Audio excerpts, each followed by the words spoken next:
My dear brothers and sisters, at the height of COVID-19, 3 years ago, we were obliged to wear face mask. If we are allowed to go out of our houses, we need to wear face mask. I remember when we were going to supermarket or even to the bank, there are signs saying, no face mask, no entry. And even now, although we are way past the serious pandemic period, even now, we are being encouraged to wear face masks, especially if we go to crowded areas. Here, inside the cathedral, you may wear face masks. And what is the reason for wearing face masks? One is, this will prevent the spread of the virus. Either we get it or we spread it. That's why when we are sick or we feel we are sick, we have to wear face masks to prevent the spread of the virus. Because we know what the virus could do. Magsama-sama lang yung isang grupo, no? Isa doon ang may virus, 20 silang nagkakainan sa isang bahay. Pag uwi ng mga yan, may virus na rin. Pumunta ka lang ng opisina, meron palang may isang sakit doon, kahit hindi COVID, kahit simpleng sipon, colds, nagkakahawahan dahil kumakalat ang virus. Wear face mask in order to prevent the spread of the virus. But my dear brothers and sisters, this does not work with the work of evangelization.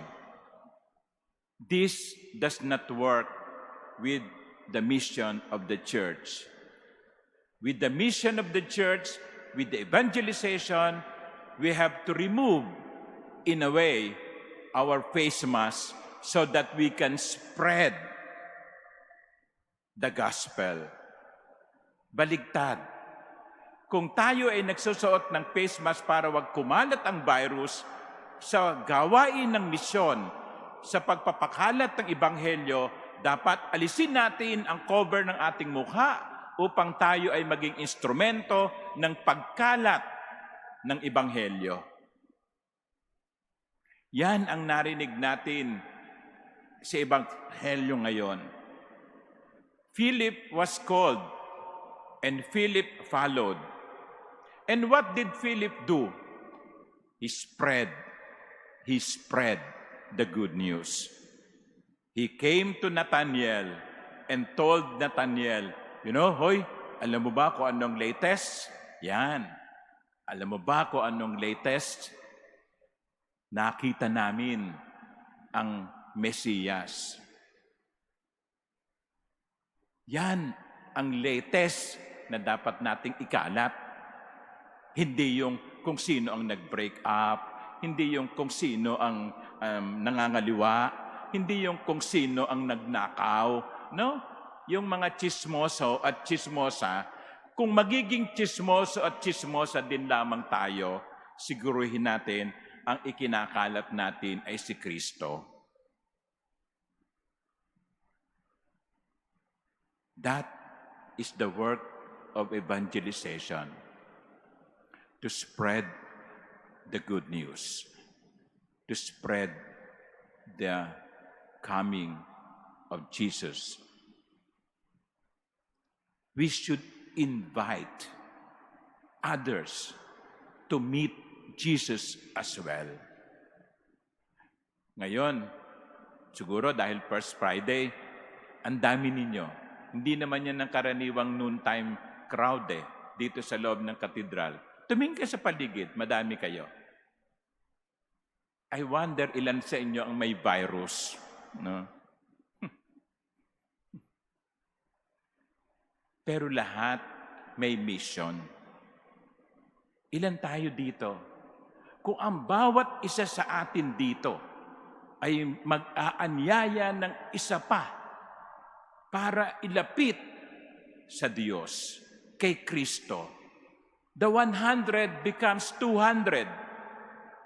If the 200 will also invite one more, the 200 becomes 400. The 400 becomes 800. The 800 becomes 1,600. Isn't it that the way how virus spreads from one person to another?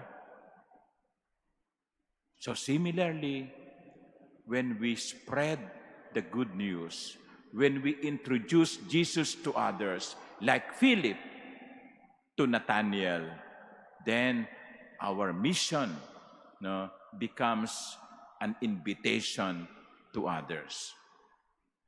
Sige nga, tanungin ko nga kayo, ilan na ang naakay ninyo sa simbahan? Ngayon, nagsimba kayo. May inakay ba kayo? Halika, simba tayo. O nagpunta lang kayo ditong mag-isa? Sana, sa susunod, wag lamang tayong pumuntang mag-isa. Magsama pa tayo.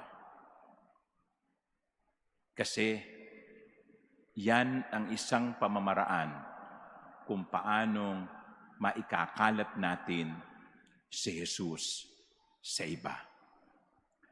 Let us not spread the COVID virus or colds. Rather, we spread Jesus so that more and more people will meet Jesus in their lives. Amen.